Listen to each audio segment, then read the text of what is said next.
Hi everyone, it's Rob Watson, the module leader for TECH1002, and this is the summary overview of the topics that we'll be covering in the lecture number 16, which is called the Noosphere.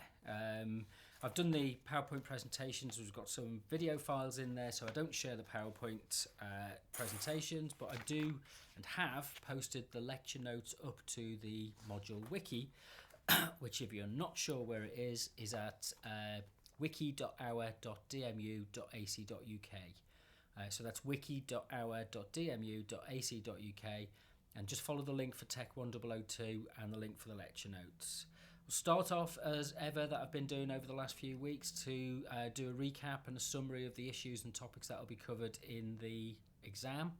And this is included in the lecture notes. So if there's any questions that you've got, write them down and bring them to the workshop session so that we can talk about how to develop your revision and your assimilation of all of the information in the books that you're reading for the exam. But the main issue that we're going to be covering as a topic for the lecture is the idea of kind of the overall sense of, if you like, network culture is given us an opportunity to reconfigure how we think about our role and as a participant within the world of online communication. And the kind of shifts and change that we last week we looked at the idea of spreadable media, and this week we're looking at in a bit more detail about kind of the technology that's facilitated this. So the shift from if you like the mass media model, which is kind of based around television and the press and radio, to looking at the idea of maybe some of the more kind of difficult issues that are encapsulated in the idea of new media.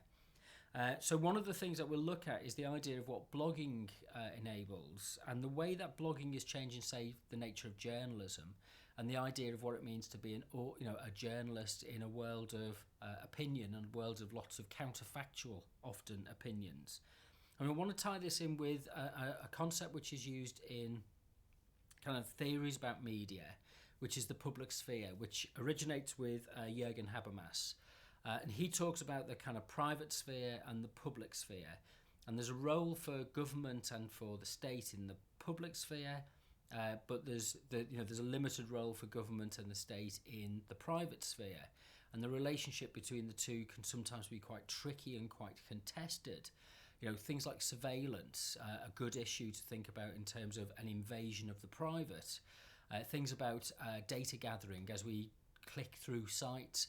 How much data are we giving about, revealing what are we revealing about ourselves that is swept up by large corporations like Google and Facebook, who are really just kind of data mining organizations. The social media end of what they produce is nice and light and nice and interesting, but underneath that they're gathering enormous amount of data about us so that they can fuel their artificial intelligence routines, if you like.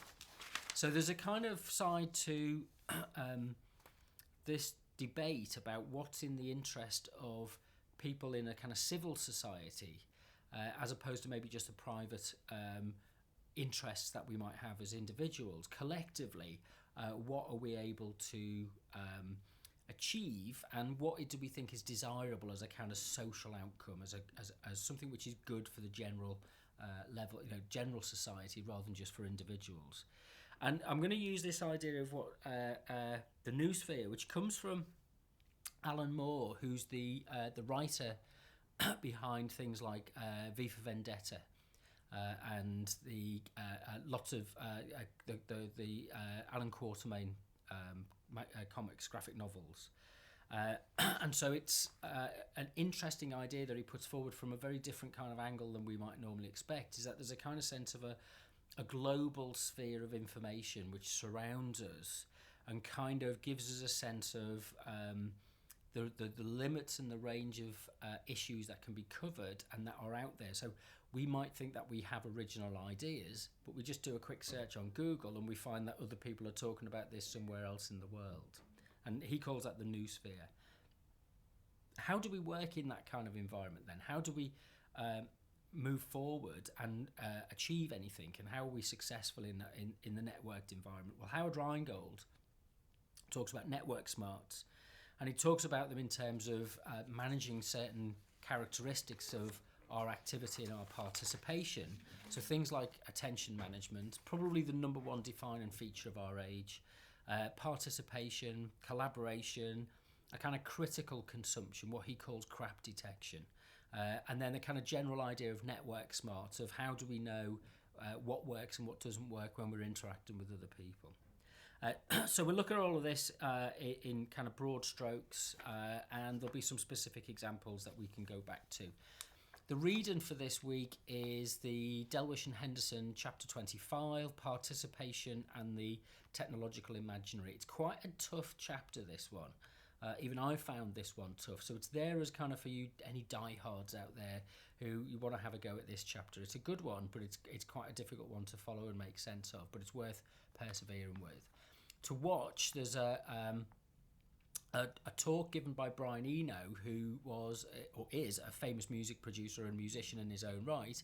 He was one of the founding members of Roxy Music, and he gave a talk at the John Peel lecture back in 2015, and he talks about the idea of the scene, and he says maybe rather than thinking of our achievements in terms of our individual genius, what we really need to be thinking about is where we fit in with a broader scene, what he calls scenius.